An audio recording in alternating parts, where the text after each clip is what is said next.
Dude, what do you do? What do you do? So the Las Vegas Raiders season has started out like this rain behind me. A downpour of missed tackles, of missed opportunities, of miscues, of bad blocking, a mirage of downpour on our quarterback with quarterback hits, pressures, and sacks.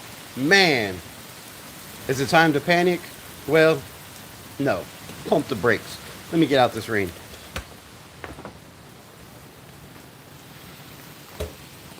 Whew, it's wet out there. And cold. What it do? What it do? Robert Penn in the building. Man, it has not been a great 2 weeks for the Las Vegas Raiders. But I'm here to tell you, we all knew it was going to be like this. At least some of us, right? No offensive line changes, except for Alex Kappa, who was highly, highly overpaid. A sixth-round pick at running back with no offensive line to run behind.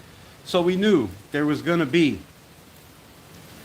wetness, right? We knew there was going to be problems. There was going to be things that we had to overcome. I've been saying and been saying and been saying, and I'm going to keep saying, by week 5, I think we should be pretty good. The offensive line, man. Okay, Brendan Carroll. We'll get into that right off the bat. I know there's nobody in here, but Brendan Carroll, man. Does this dude really deserve to be fired? Was he really hired because of his father, because of his daddy? We're going to talk about it. We're going to get into it. And, I posted a lot of things on X about Brendan Carroll. Was he deserving of the job? Was he just hired because of Pete Carroll? Do I have sound?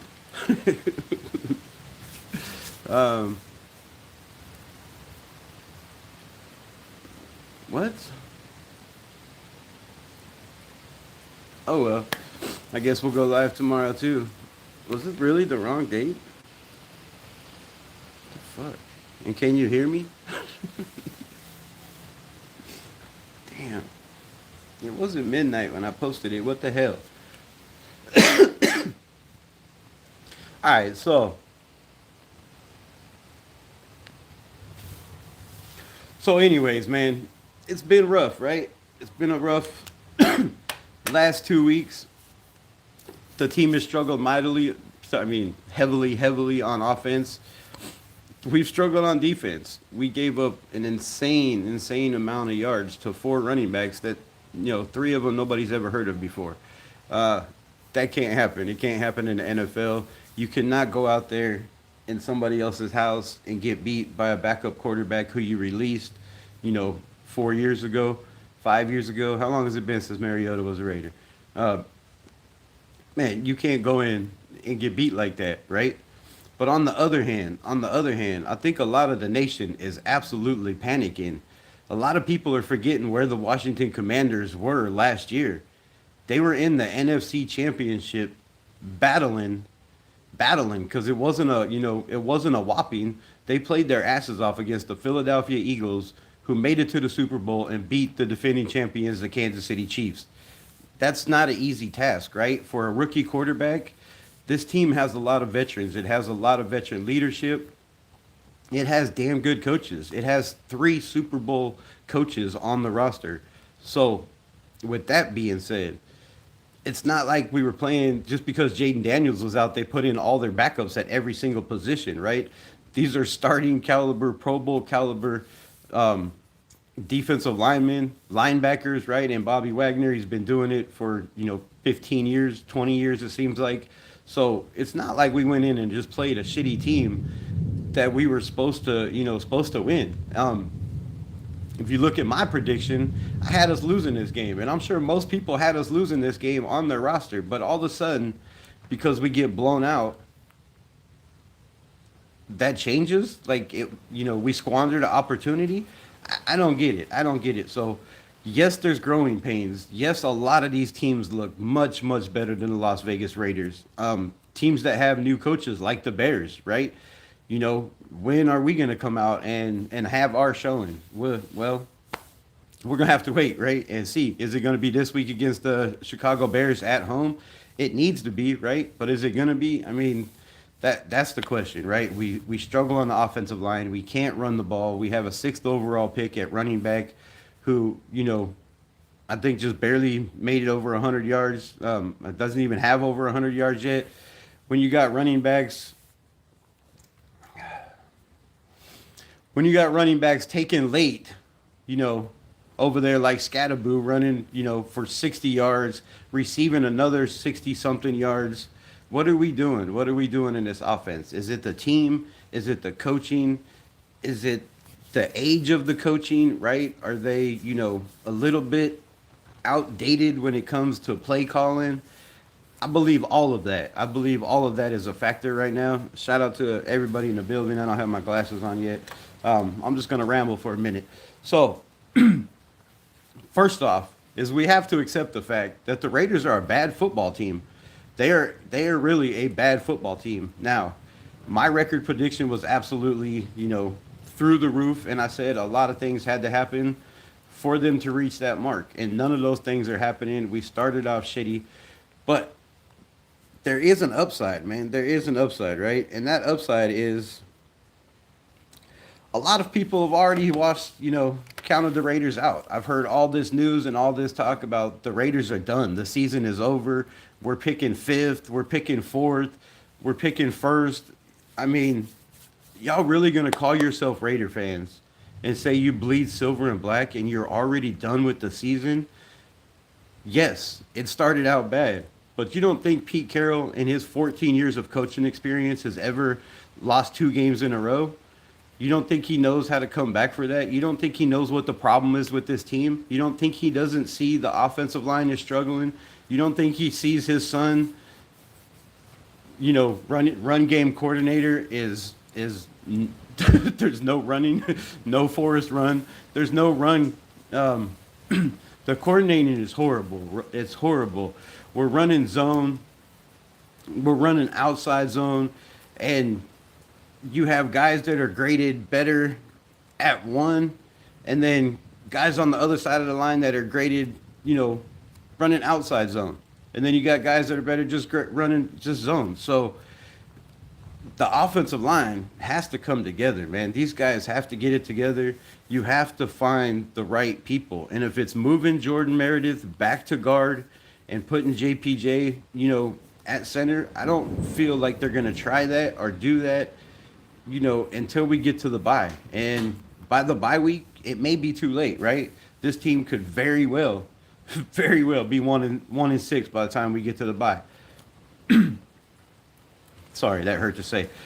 However,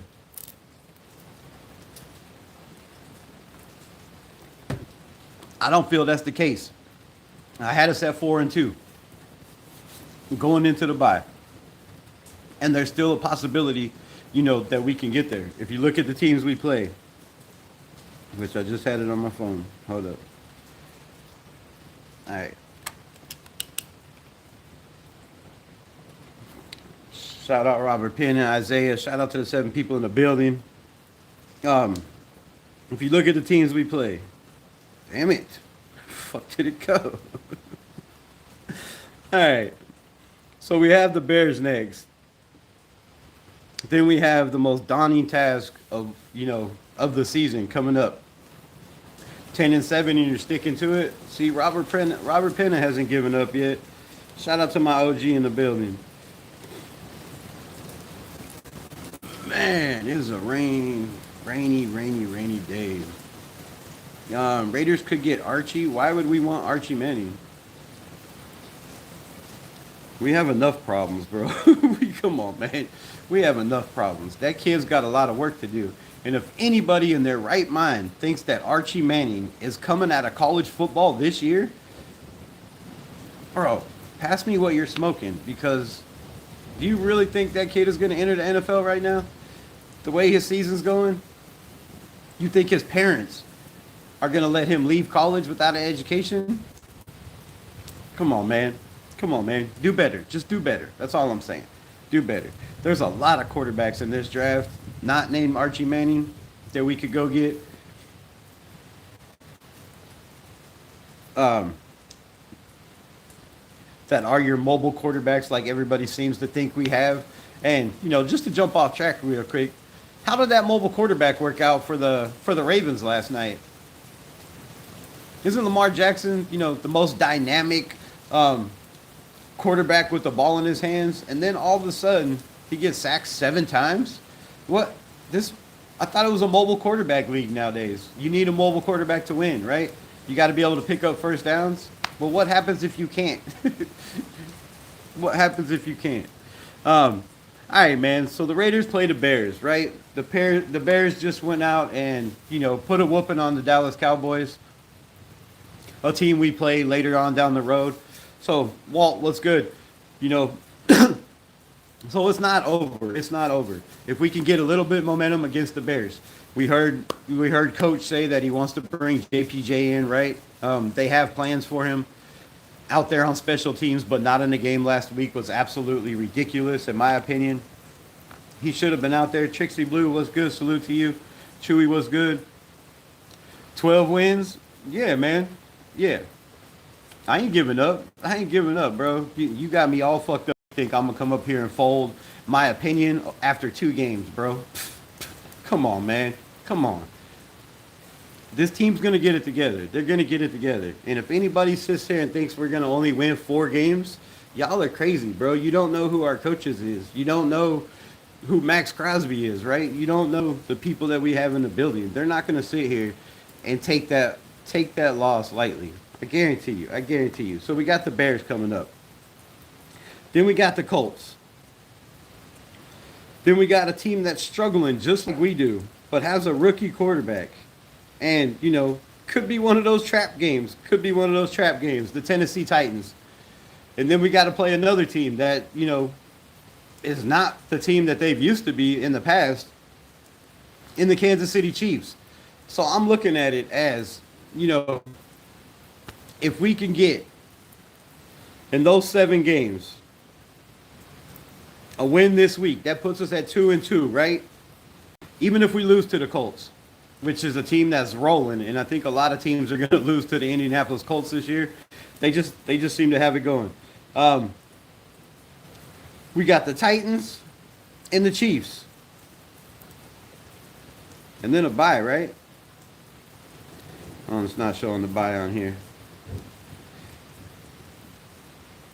Let me make sure. 1, 2, 3, 4, 5, 6, 7. Yeah. All right. So out of those games, man, we could easily, like I said, you could easily come out of those games 1-6, or we could win this week and be 2-2, and come out 4-2 or 4-3. If we come out 4-3 at the bye and we have a week off, I think this team will be a totally different team in the second half, right? Because a lot of our issues are going to take time to fix. Like not having one offensive lineman graded over a 68 in the run game. Not going to cut it in the NFL. Shout out to everybody in the building, Lake Show Raider. I'm not reading the comments. They're going a little bit too fast for me. 20 years and counting without a playoff win, and the Raiders are cheeks, my boy. Didn't we win a playoff game in 2021? Or no? I don't know. Yeah, the Raiders have been cheeks. They have been cheeks. I get it. We have no defense, we have no defensive backs that are proven starters in this league, right? You got guys like Justin Simmons, a bunch of players still sitting on the free agent wire, sitting on the waiving wire, and we haven't made any calls. Waiting for the bye to make moves like JPJ back to center will be too late. That depends. And we're going to get in some of these numbers, right? But anyways, like I was saying, man, if the Raiders can protect their house, if we can turn it around against the Bears, which is going to be a daunting task, man. Caleb Williams looks nasty right now. He had it firing on all cylinders. That team was clicking on defense, on special teams, and on offense, where we struggle on offense, defense, and special teams. So, like I said, man, we have a lot of work to do, but I'm not giving up on this team. I think if you've seen Pete Carroll, if you've seen the press conference, he's not happy, right? And I haven't seen him so frustrated in a long time. I haven't seen him, look so down in a long time. So, anyways, the Bears. Then we have the Colts, the Titans, and the Kansas City Chiefs. So it could be a rough stretch, man, but there is time. And then after the bye, we have a rough schedule. We travel all over the planet to play these games. It's not going to be easy. We all know. But I believe Chip Kelly's going to get it together, right? I believe he's going to get it together. Like, if you look at college football, right, their field is wider, right? They have a wider field. In the NFL, it's shorter, condensed, make it harder for the pros. So you can run outside. You can run inside. You have more field and room to work with. And I think, he's going to adapt. He's going to adapt. Sorry, you're texting too. Challenges. What?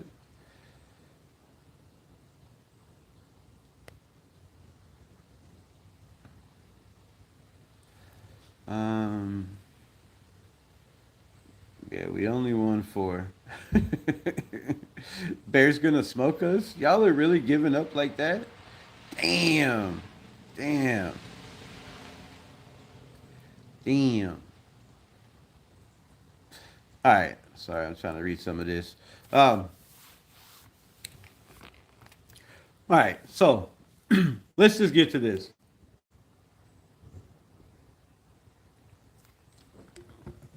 The offensive line is the problem, right? Brendan Carroll needs to be fired.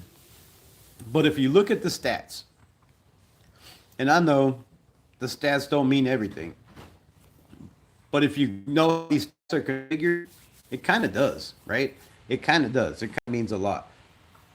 The Raiders had 3 offensive linemen graded in the 70s, and I believe closer to 75.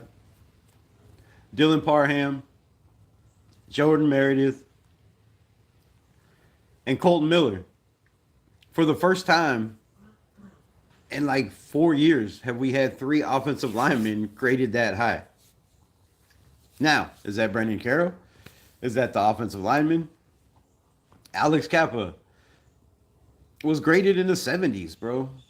Or, yeah, at the 70s. Pass blocking. So, pass blocking, the Raiders aren't as bad as everybody seems. We have a quarterback that wants to hold the ball too long. We have an offensive coordinator that wants to make every route like a college route and send these guys 20 yards deep.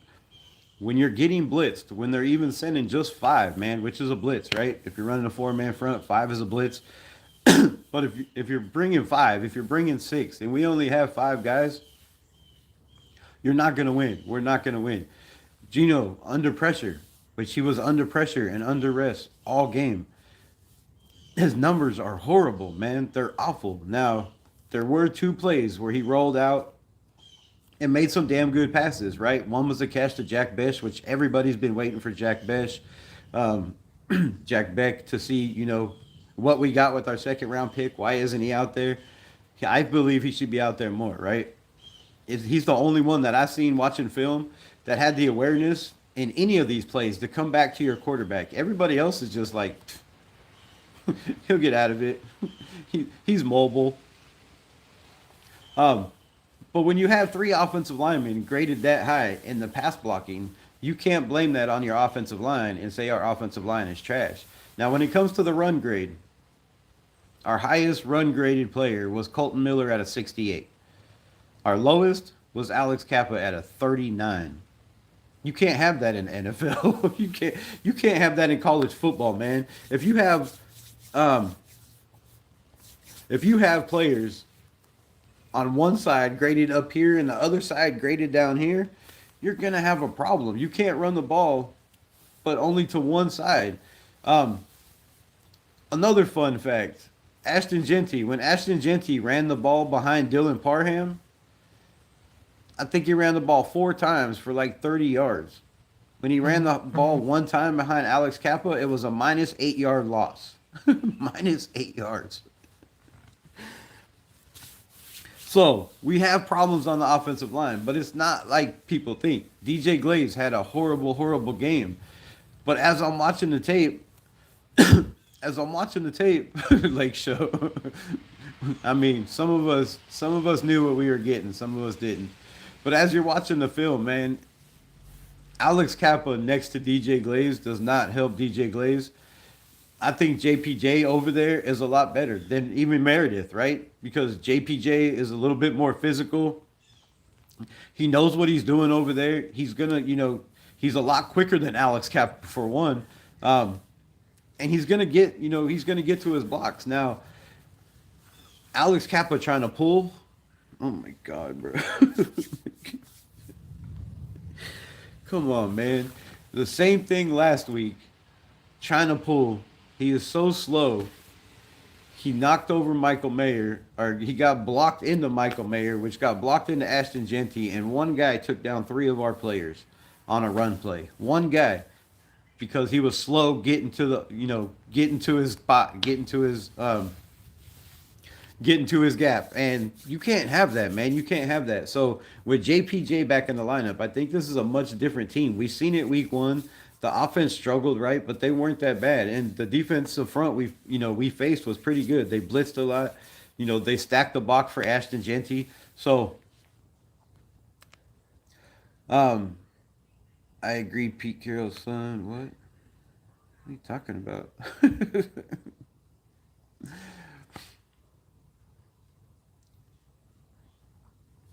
But yeah, so um the run, the offensive line, man, the offensive line can be fixed, right?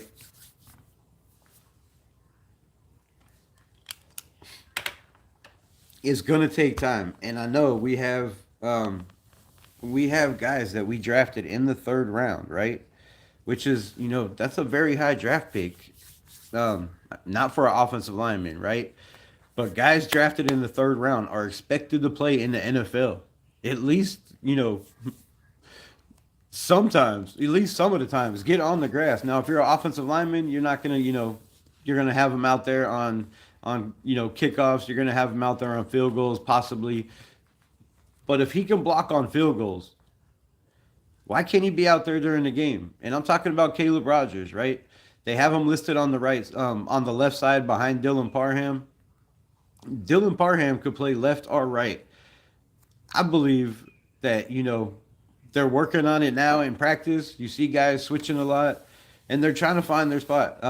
If you heard Pete Carroll in the presser, he said it's still open on the offensive line, right? It's still open. So they're waiting for these guys to step up and take the spot. So, you know, if you're a rookie, and Caleb Rogers, and Charles Grant, the floor's open, man. The floor's open. Just do your job. Step up and take that spot, because I see a lot of teams starting rookies. And, I watched Lincoln Kennedy last night, or last night, 2 nights ago.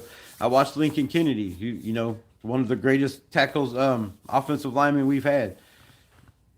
And he says a lot of smart things, but he says, Caleb Rogers isn't ready. But JPJ wasn't ready last year when he got thrown into the fire. DJ Glaze definitely was not ready last year when he got thrown into the fire. And they played very well enough, for us to win. DJ Glaze played his ass off for the caliber of Pro Bowl, even Hall of Fame defensive ends he had to go against all season last year. DJ Glaze played well. This year, I think he's struggling. He's struggling a lot, and that shows because he wasn't ready. But if you're building for the future, right? If you're preaching like Spytech has been preaching, you build for the future. You draft guys, you put them in, you let them grow together, and you develop guys in house. Well, develop these guys. Put them next to a veteran in Colton Miller, right? Put them, put them in the football game. Let them get time out there and leave them out there. If we're gonna struggle on the offensive line, I'd rather struggle with rookies in there that I know have an upside than a guy like Alex Kappa that I know the upside's already come and gone. There is no upside with Alex Kappa, right? He played okay in the pass blocking, right? It wasn't horrible. He gave up 6 pressures. He gave up three quarterback hits, um, and I do believe a sack. But other than that, right? Other than that, but we also threw the ball, 40 times. Geno Smith has 106 passing attempts. We have 62 run attempts. That is a 40, whatever, 41, 42 attempt gap, bro. You cannot have that when you have a sixth overall pick drafted in the NFL. You cannot have that big of a gap between passing attempts and running attempts. Now, where is Raheem Mostert? Where is Raheem Mostert? We paid Raheem Mostert what, $5 million to be a coach in the locker room. What is this dude doing? Like, why is he inactive? Why is he inactive 3 weeks in a row? And you have guys like Dylan Labe. No offense to Dylan Labe, but on third down, asking him in pass pro, man, I don't know what we're doing out here. It's not all the offensive line. It's not all Geno, which has been rough. But it has to come down to fundamentals. It has to come down to coaching at some point and having these guys ready. And Pete Carroll said they didn't even practice last week. They did walkthrough, shorts and sneakers. When you come off a loss and you're in shorts and sneakers, what is that saying to your team?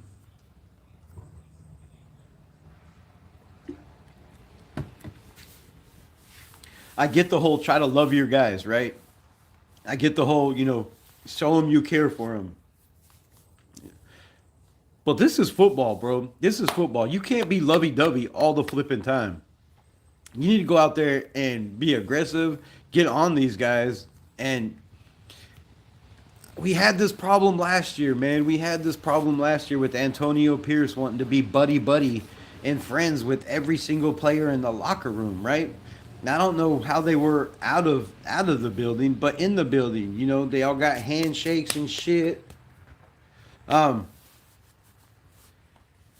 they're friends. He was more of a friend instead of a coach, and I think Pete Carroll is more of a father figure than a coach, right? I don't know. I'm not in the locker room, right? I don't know what he's saying in there or how he's talking to these guys, but I know from what we see, from what I see a dude that is always high energy. Nothing's ever a problem, right?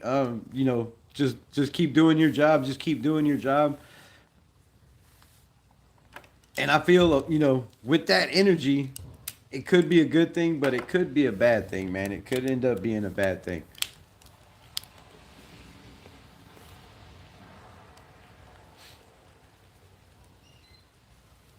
Damn, it's still raining. Good lord.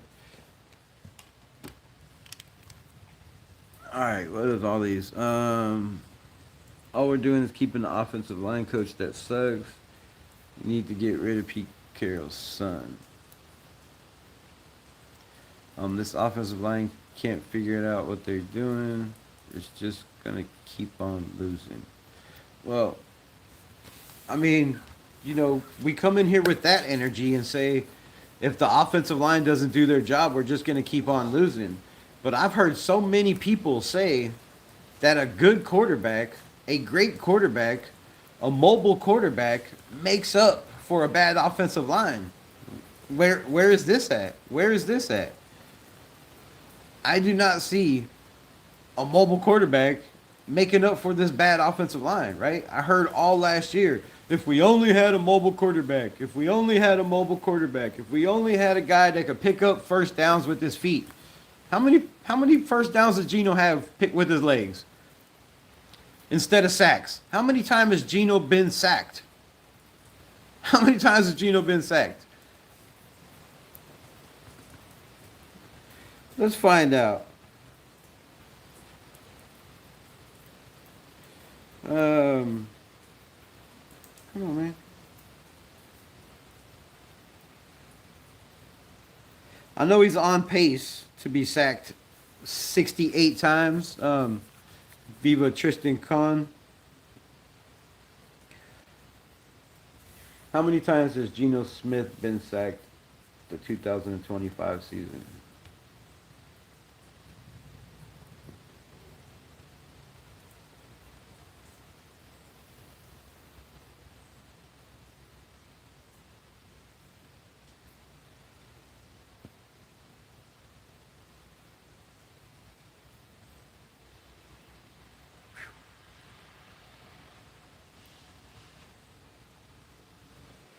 $12.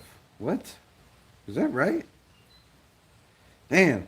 So the man has been sacked 12 times in 3 games. 12.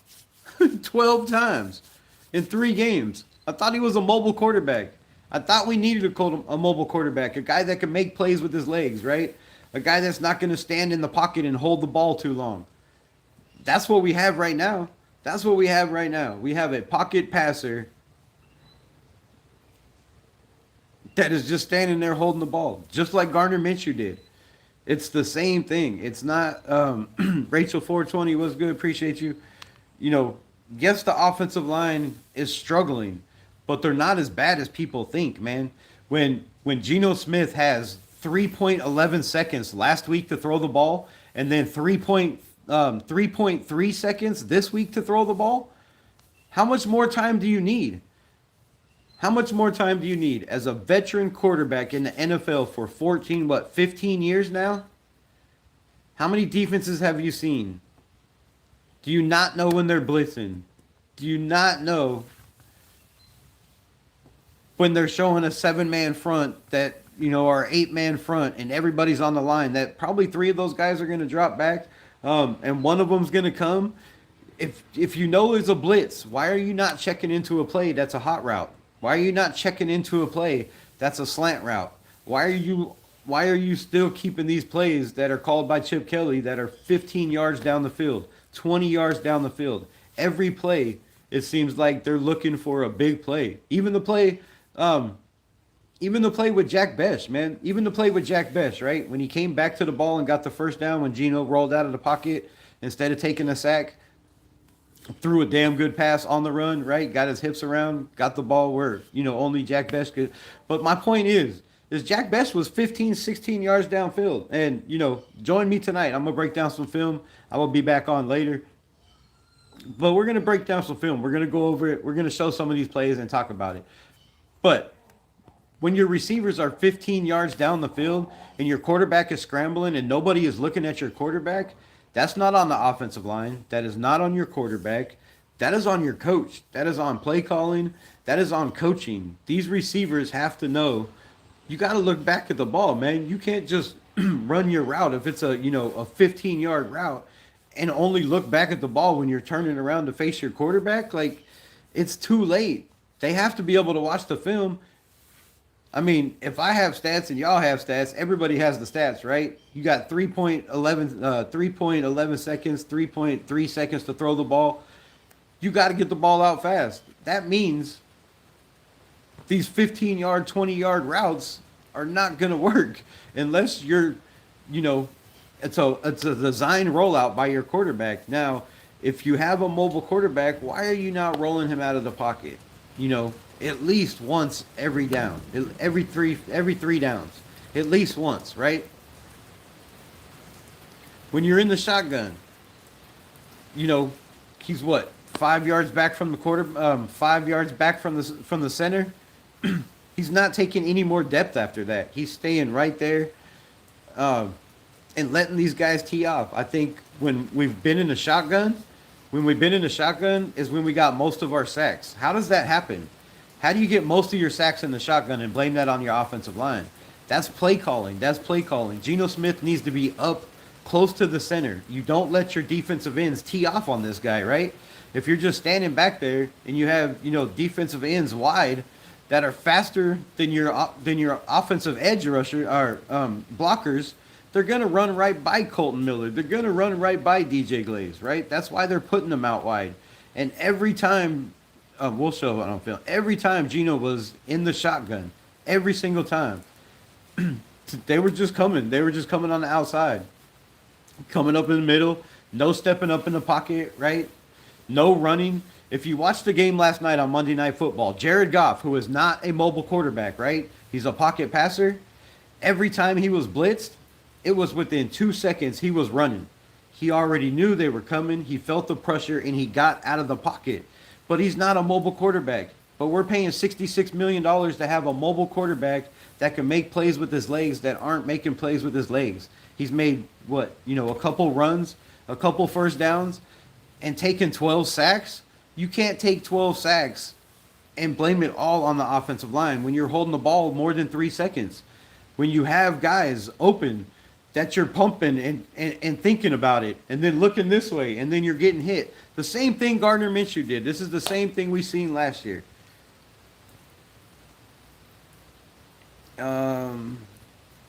Hey people, hey Reb, what's good? What's good? 420 Rachel girl. Jim, I'm looking at the guys. Y'all took my guys that we made kick rocks. I mean, I don't know if you made them kick rocks, right? Like you made Pete kick rocks, and then we went and traded for Geno. So yeah, a pocket passer.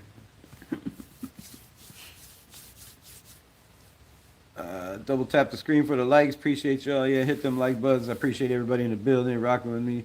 Rebel knows his football. Appreciate that.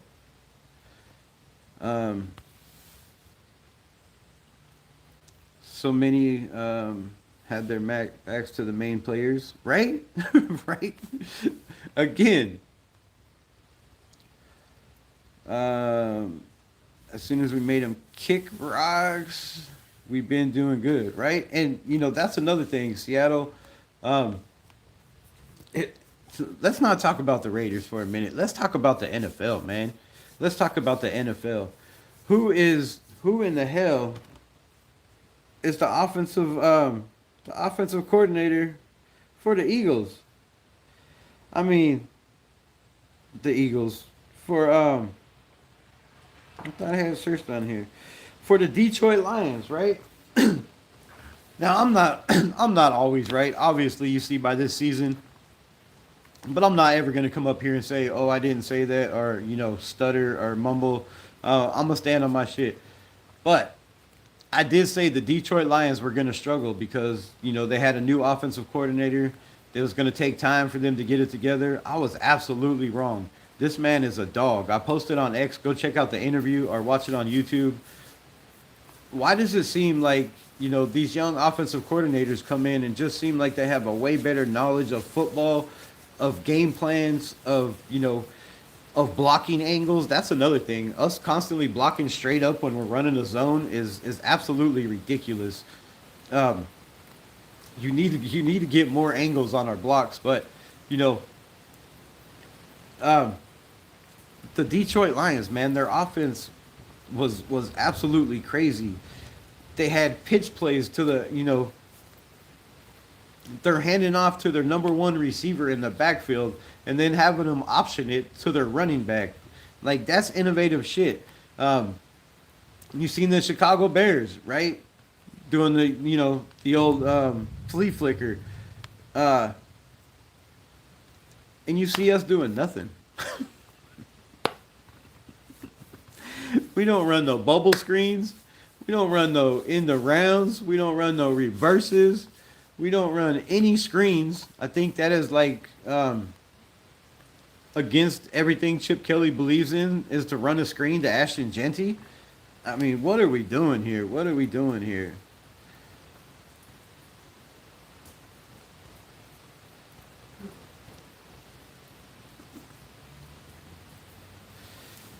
"12 sacks is a lot from a mobile quarterback, right? You're supposed to be, that's what the nation, everybody wanted. That was the problem with Aiden O'Connell. He held the ball too long. He took too many sacks, which in 17 games has less sacks than Geno Smith has ever had in a season. Ever. But, it is what it is on that. I have to go back into work.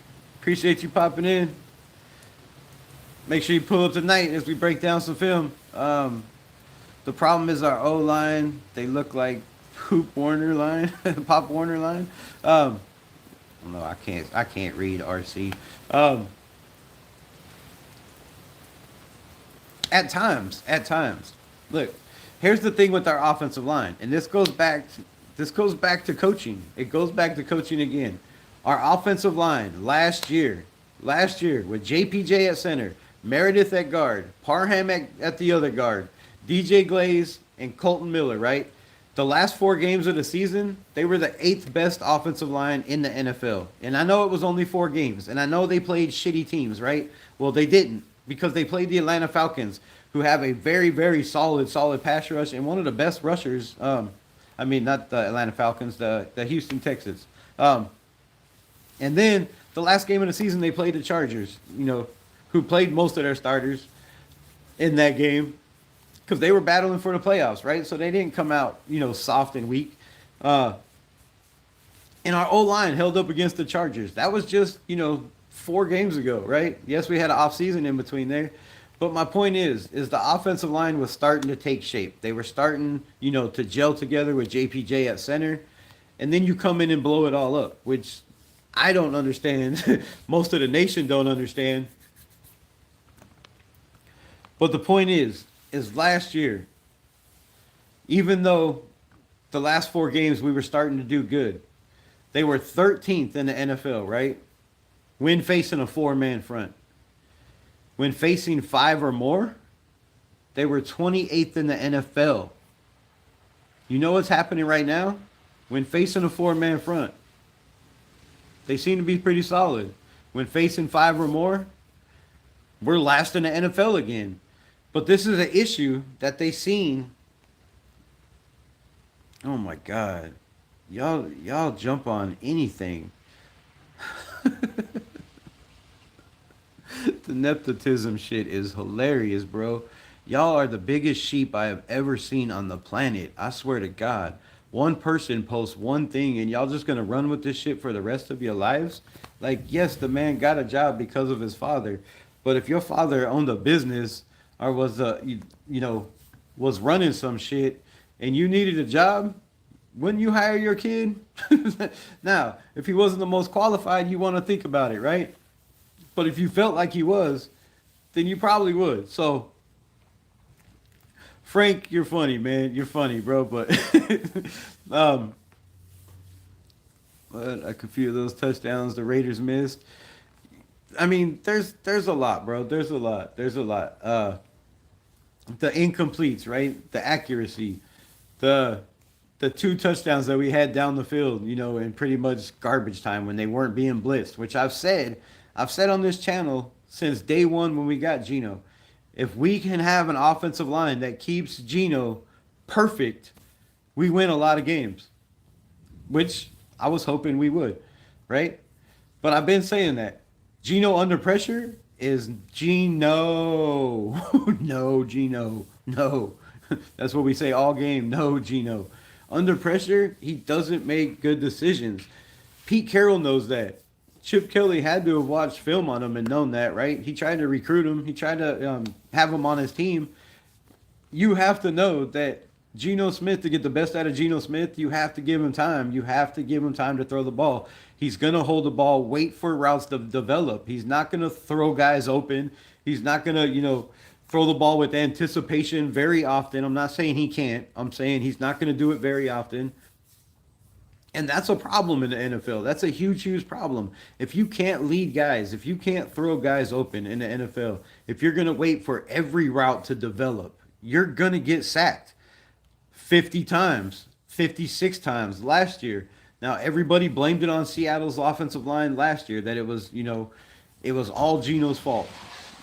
It was all the offensive line fault that Geno had 15 interceptions, 9 fumbles, and was sacked 56 times. That was all their offensive line. Now it's all our offensive line. All I'm saying is the offense is a team unit. It's a team unit when it comes to run blocking, pass blocking. It's not just the offensive line, right? It has to do with your running back, who our running back, 6th overall, is sitting on the bench on 3rd downs, and you have Dylan Lave and Zamir White in. That's another conversation. I got to get it together. Time will make it better, right? And, Pete Carroll did say it's not a rebuild, right? We're going to hit the ground running. They're going to come out hot. but he also knew that there was a lot of things that needed taken care of, right? A lot of people aren't looking at the health of JPJ, who had a problem with concussions in college, had a huge problem. The reason he fell to the second round, being the best center in all of college football, was concussions.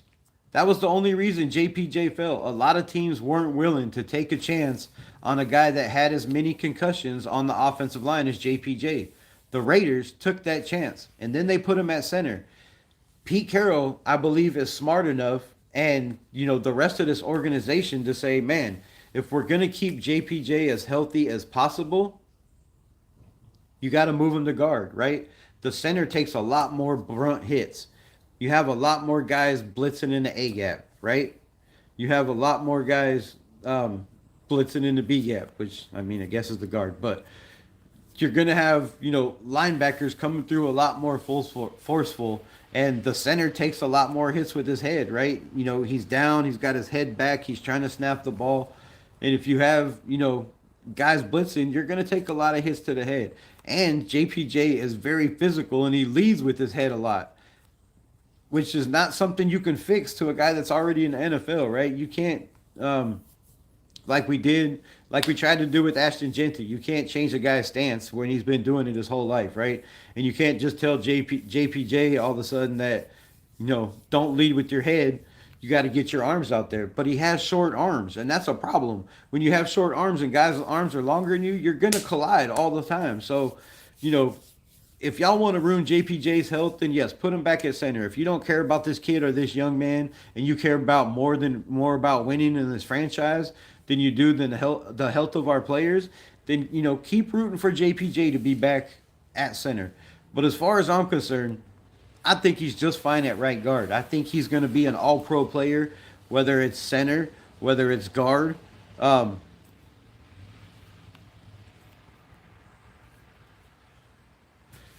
Whether it's center, whether it's the guard position, eventually, if he can stay healthy.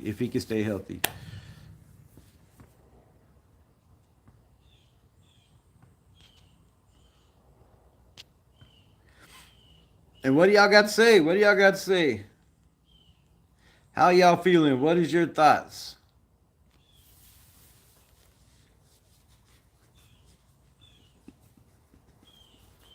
Besides the nepotism. Watch Crappa half the plays. He doesn't even engage with anyone. What the fuck? I mean, right? And he's been out there 2 weeks. But who are we going to put in? We're going to put in a rookie? You're going to put in a rookie and, risk Geno getting hit even more because he's not trying to, escape pressure or avoiding pressure. He doesn't see it. He doesn't feel it. The internal clock's not there. And yes, you could say he did make some, pretty damn good moves getting out. But my question is why aren't there any called plays for Geno to roll out of the pocket? If you have a mobile quarterback that in this game was, I believe, 6 for 6 or 3 for 3. There's so many numbers in my head, I don't know. But when you have a guy that I believe it was 6 for 6 throwing on the run in this game, 100%, I think I'd be looking at my playbook a little bit more, right? I think I'd be talking to somebody and saying, wait a minute. Geno Smith has been sacked 12 times in 3 games. On pace for what, 68 or 70 sacks in a season? But we need a mobile quarterback.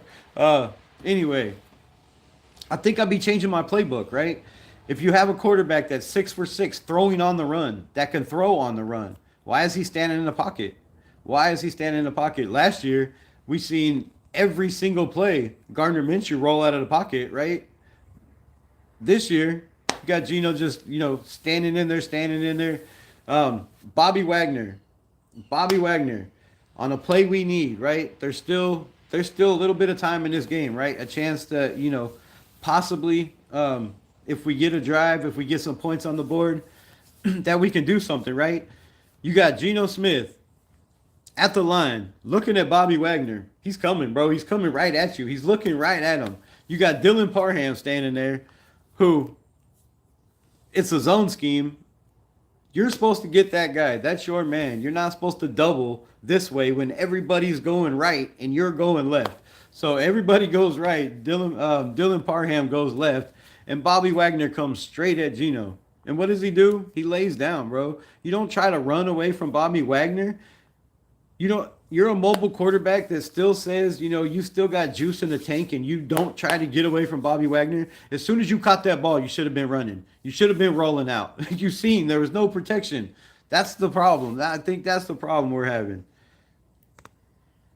Um, doesn't engage. I'm engaging, man. I do like to ramble because nobody talks in here. LOL. Yep. Live with me too long. Silence is golden, right? Using big words, I have to get my dictionary out. Rebel, thanks. What? Come on, man. I'm not using no big words over here. Make sure to hit those like buttons. Yes, appreciate you. All right, where's all these comments? I'm engaging. I'm engaging. What are y'all thoughts? How do y'all feel? Where am I wrong? Is Ashton Genty a bust? Does Brandon Carroll need to be fired? Is there no hope? Should we really just give up? Sitting at tied for second place in the division. Should we really just fold like lawn chairs? Let me know. Let me know. I'm gonna stop talking until somebody says something.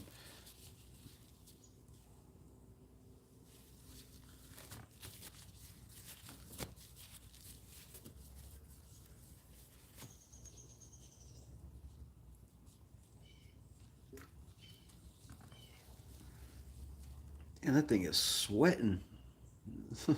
Jeez. It is very, very humid.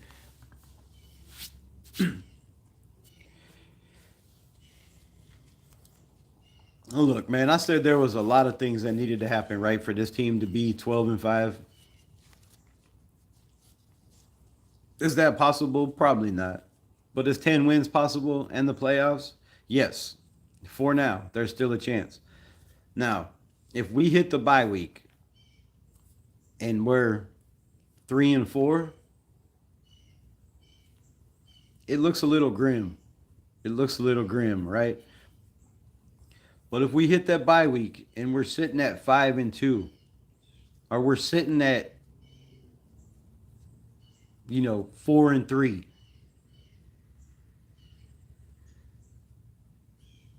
that's not bad, right? That's not bad. That's not bad.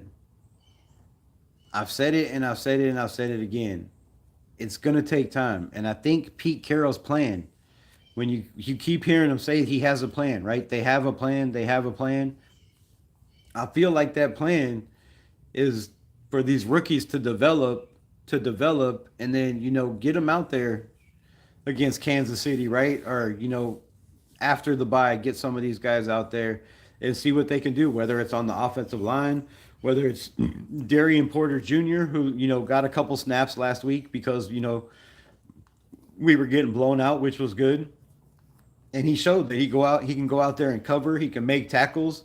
And, I think that's a huge possibility that, he might get a little bit more playing time next week. Now, he hasn't got really any playing time.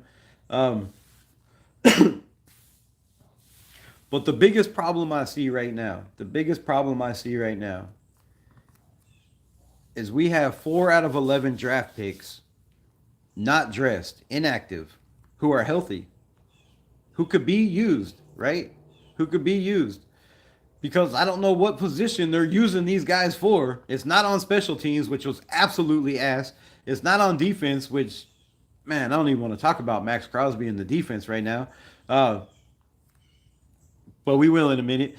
All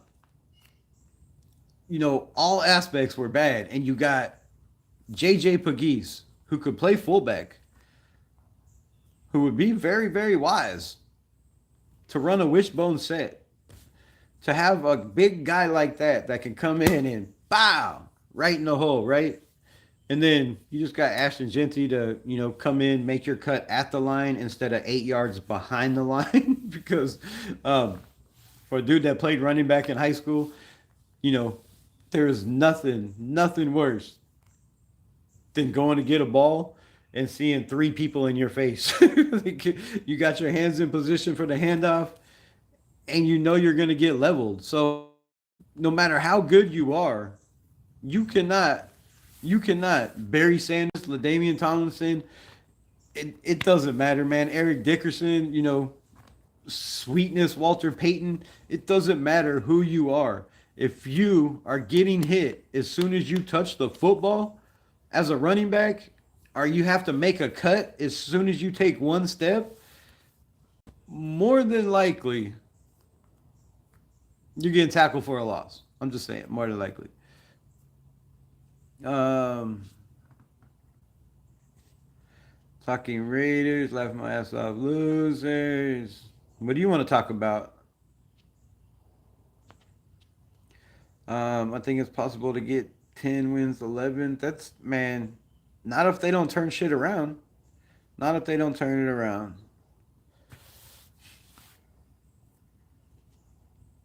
I mean, the defense came up solid in week 2. But, all right, here's another thing I was wrong on. I was absolutely wrong. And again, I'm going to admit my wrongs. I said there would be no games this season where we got out coached and blown out. I said there would be no blown out losses, even to the Eagles, which I know we play. I said the Raiders wouldn't get blown out because of our coaching staff. I was wrong. I was wrong. And being wrong scares the shit out of me because if our coaching staff can be exposed by Dan Quinn and the Commanders, which again were in the NFC Championship game last year, they're not no scrub team. But if we can be exposed like that, and the week before against the Chargers, right?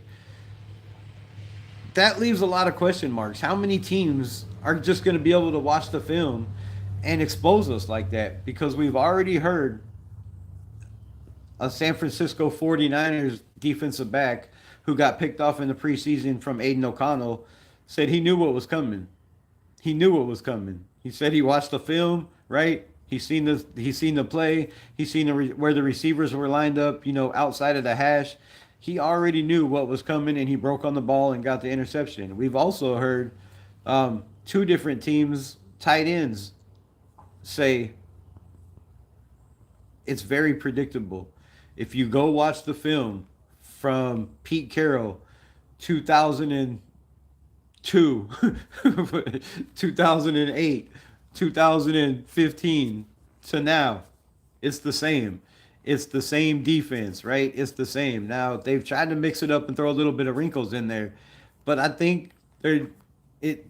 Teams know what's coming. Teams know what's coming. And I watched film. I didn't go live Monday. I didn't go live Sunday after the game. I watched the damn replay again right when it was over. It was stupid. Because I was like, man, what happened? What happened? I can't figure out why every single time Ashton Jeanty touches the ball, there are three guys in the backfield when they're only sending, five. Like, I just don't get it. So there is some kind of tell that is telling these defenses because the Chargers were doing the same thing.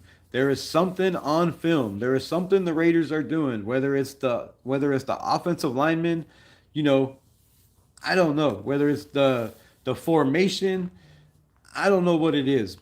But these teams know when we're running the football. It's happened every single time. Like even the plays where Ashton Jeanty got a couple yards or had a decent run, they still knew what was coming. He still had to make a player miss as soon as he touched the football. It's not all the offensive line. Now, yes, their run blocking is absolutely horrible. Like I said, our highest graded guy was Colton Miller at 68 run grade. That's bad.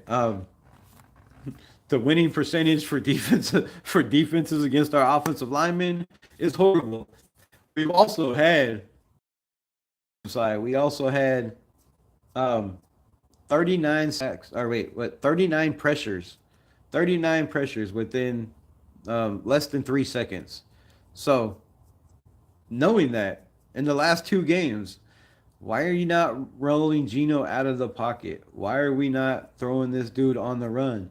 Chip Kelly did that with Mariota, right? If you go back and watch Oregon games, if you go back and watch Philadelphia games, their quarterbacks rolled out of the pocket an awful lot. They threw on the run an awful lot, right? They made defenses guess, is he going to run the ball? Is he going to throw the ball? You have to draw, you draw linebackers, you draw corners' eyes, you draw safeties' eyes. When you're rolling your quarterback out of the pocket, everybody's eyes are looking at your quarterback. If he's just standing in the pocket, everybody knows where he's at, right? But if you're rolling him out, it changes. It changes everything on defense. And again, there's got to be more plays. Good morning, Raider Nation. What's going on with the O line? It's struggling, man. It's struggling, but it's the whole team is struggling. The whole team is struggling. Raiders still got the Gruden curse, man. I think the curse goes. Andrew Man 69. Raiders. Strange. Strange to start the season. We need Jamarcus Russell.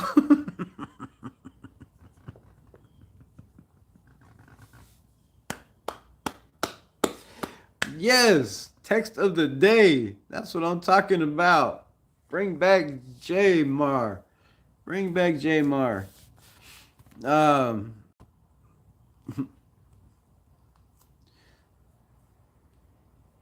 They were ghosting the Lions. I made it back home. I'll smoke before I had to go get Casey. You still haven't picked that kid up yet? What the hell is wrong with you, mother? Damn. But yeah, man. So, man, what do y'all got? What do y'all got? Like I said, don't give up on this team, man. Don't give up on this team yet. There's a lot of things that Chip Kelly is going to have to learn. And I think, there's some things that Pete Carroll is going to have to explain to him. Another thing that I want to point out before everybody, gets their panties in a wad and, starts walking the plank and is ready to jump ship. And just fold the season, put your jerseys away. Come on, man. Stop with that. Stop with that. Stop. The fact that the Raiders made a possible, a small mistake. A small mistake. You went and got an offensive coordinator and a run game coordinator and an offensive line coach from college football on the same side of the ball. There's going to be some adjustments there. Not only did you go get an offensive line coach and a run game coordinator from college football from Washington, 1 year at Arizona, 2 years offensive line coaching experience, and you're going to bring him from college football to the NFL.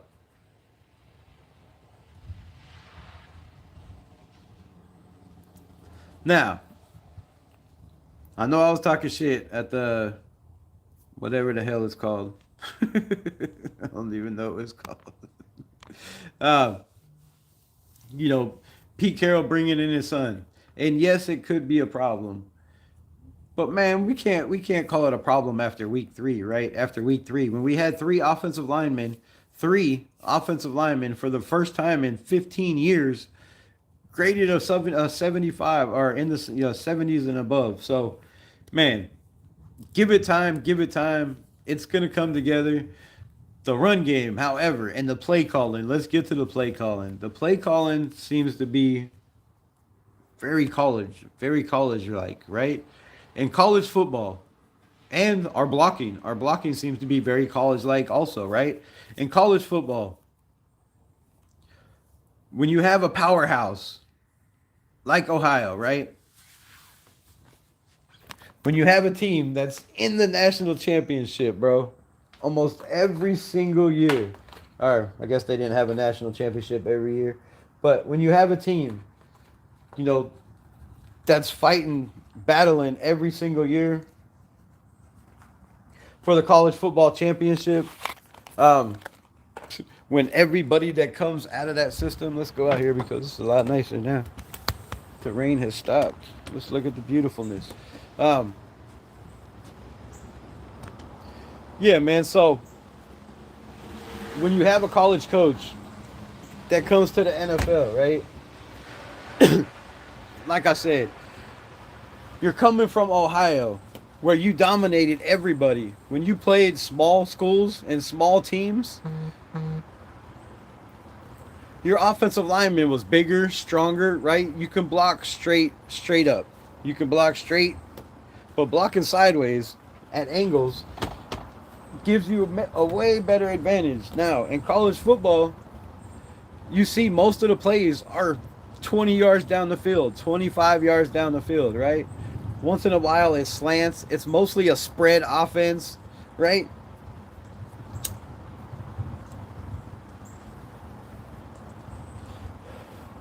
And then you bring in a guy like Chip Kelly, who hasn't been in the NFL for a long, long time, right? The game is totally different.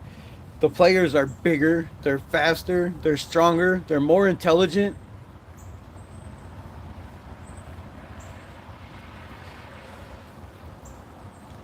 And you try to bring this man in,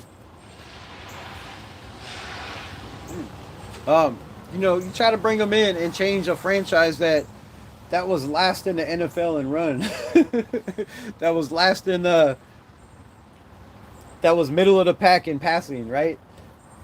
That was 22nd in offensive line, which was mainly due to our pass blocking because our run blocking has been trash. And you make no adjustments. You don't try to bring in anybody.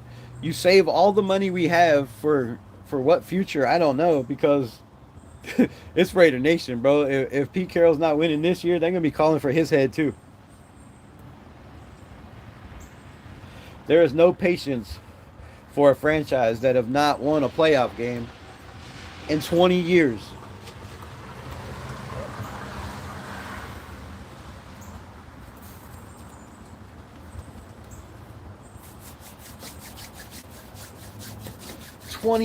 Man. But with that being said, we have time, right? We have time. We have time. A lot of these teams, like the Bears, where where is where is this where is this offense that Hondo Carpenter has been talking about, where you run up to 9, 10 plays out of one set? Where is this offense at? Are we keeping it for later on down the road? Are we waiting until we play the Eagles to bust out this offense? Are we saving it for Kansas City? What are we doing with this offense where you can run 8 different plays, 9 different plays out of the same set? Because I haven't seen none of that, right? Again, with the play calling, Gino needs to get the ball out fast, man. You got Brock Bowers. Throw him the ball, on a 3-yard slant and let him eat, bro. He's going to get 15, 20 yards. Unfortunately, we don't have Michael Mayer at the moment, which we haven't been utilizing. Jack Best, the same thing, right? As a guy that's physical and strong that you can use when they're running 2 high safeties and trying to keep everything above, in front of them. Take advantage of that. Take advantage of that. Get the ball out quick. But on the other hand, Geno Smith has the right to change plays, right? And he says he needs to check into better plays. He's checked into plays a couple of times that have been 8-yard losses, 10-yard losses in the running game. So you gotta have pre-snap better, man. You gotta know these guys are blitzing. You gotta know where they're blitzing from. And that becomes with watching tape, man. Watching tape. And if you're not in the film room watching tape, if you're not ready, good Lord, my street has never been this busy. If you're not ready for these, sneaky blitzes, or, these fake stunts, or all the shit that these defenses are throwing at you nowadays, look, Geno Smith has enough tape for these defenses in the NFL to know how to beat them. Same thing I said with Gardner Minshew, right? When you have a weak offensive line, when you have an offensive line that struggles to run block, one side struggles to pass block, the other side struggles to run block, it's not a balanced offensive line, right? It's very easy for these defenses to just tee off and put pressure on Geno Smith, because they know a pressured Geno Smith is a bad Geno. It's obvious. His stats show it. His game film shows it. Everything about Geno Smith shows how to beat the Las Vegas Raiders. And until we change that, until we start disguising some of our plays, and still until we start, getting some of these guys on these hot routes instead of trying to throw every ball 15 yards down the field, 20 yards down the field, it's going to be a long year. Now, hopefully we can make adjustments fast. I believe we have enough experience in this coaching staff, in the film room. Even with Spytek, or, even a phone call away in Tom Brady, where somebody's got to see something to be able to, to fix this, instead of couch GMs like myself who want to sit here and, tell the Raiders how to fix everything and how they're going to be good. I think Pete Carroll knows the problem. I think they know the problem on the offensive line. I think they know the problem in the running game. But it's not an overnight fix. You're not just going to go in there and change your whole entire offensive line. You're not going to mix guys around this, the third game of the season, and expect the next game to be a blowout for us. That's not going to happen. It's not possible. It's not feasible. So it's going to take time. It's going to take time. These games, we have the offense to keep us in it. But the offense has to change, man. We have to utilize these players better. We're not using Ashton Jeanty wisely at all. If you run Ashton Jeanty up the middle, he has like 8 yards. If you run him to the edge with DJ Glaze, he has his most yards. If you run him to Colton Miller's side, he still has 20-something yards. So running to the outside is where he has been best. We still run him in the middle over and over and over and over again consistently. And then when we're subbing him in, it's Zamir White on third downs.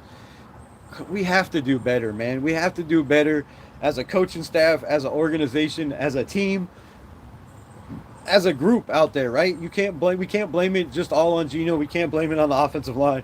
You can't call Ashton Jeanty a bust. You can't say it's like Ryan Clark, that the dude has no explosiveness and he just doesn't have it in the NFL. When I think every time he's touched the ball, he's proven that, even when he's been hit behind the line. So, you're on a plane right now?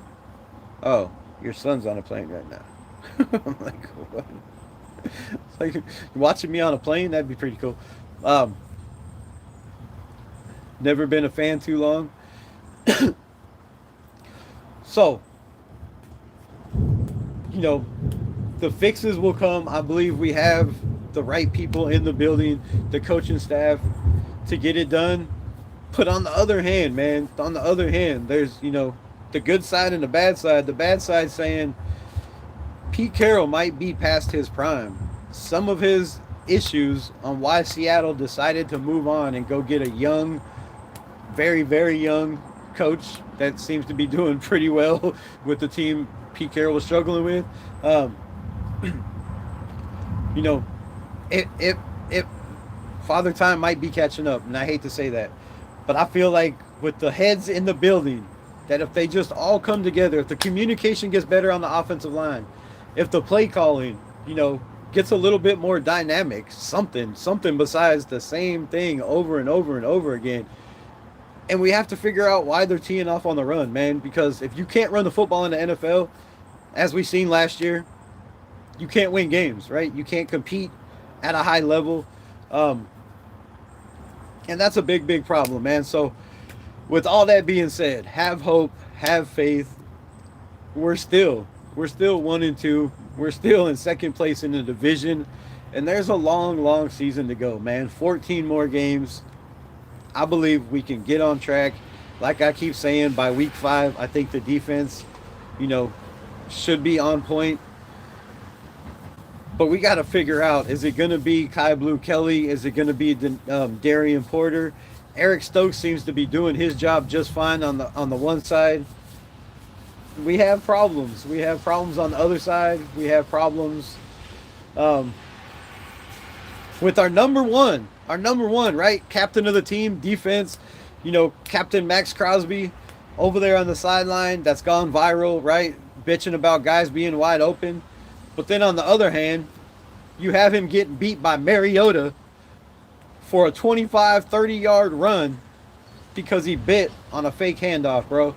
And I didn't see anybody over there going viral bitching about Max Crosby. So there's a lot of problems that we have, and it all starts with the top, bro. So with that, much love. Peace out. I'll see y'all tonight. We will break down some film and talk about this more. Love y'all. Protect yourself. Protect your mind. Peace. Raiders.